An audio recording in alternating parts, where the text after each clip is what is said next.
We're going to do a course on Terraform, which is going to allow us to manage resources inside of our AWS account or multiple AWS accounts in a way that is sane.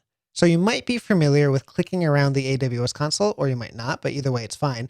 If you click around the console and start creating resources, you'll very quickly see that the amount of stuff you're creating adds up very quickly, and keeping track of it is also complicated.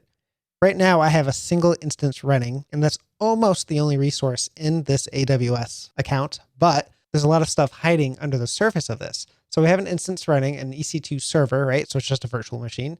Some of the stuff that's already hiding under the surface include an IP address, right? So we have an EIP, an elastic IP address, which is an IP address that is allocated to my account and will not get destroyed when the server gets destroyed. In other words, it's an IP address I can reuse, and it's something you pay for. And the instance itself here is inside of a VPC, which is a virtual private cloud, a private network that servers can run inside, right? So we have a virtual private cloud. We have our own IP address space, an IP address range that we can use so that all of our resources inside of AWS that needs an IP address gets assigned one out of any VPC that we create. You can create multiple. This is the default VPC in the account, but typically you'll create one specific to your use case, so you can separate environments and all that good stuff with their own private networks.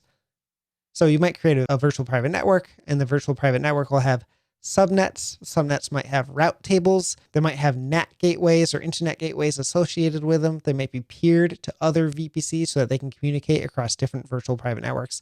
There's all sorts of stuff that happens inside of your AWS account, even for simple use cases like running a single server. So clicking around the AWS console will get you there. You can create stuff, but it does a lot of magic behind the scenes, and it tends to hide some complexity. Now, that might be nice, that might sound nice, but it's really the complexity that is worth knowing about in AWS to really know what's going on. So going beyond the console, the web console here is using the API to talk to AWS. So for example, you might use the AWS command line or an SDK like the PHP SDK, Golang SDK, Python, whatever. But typically, and a lot of times, you might use the AWS CLI, which communicates to the AWS API directly. And you might do something like call EC2 and run instances to run a brand new EC2 instance, a virtual machine. And we can look at the help menu here and just see all the variable options because there's quite a few.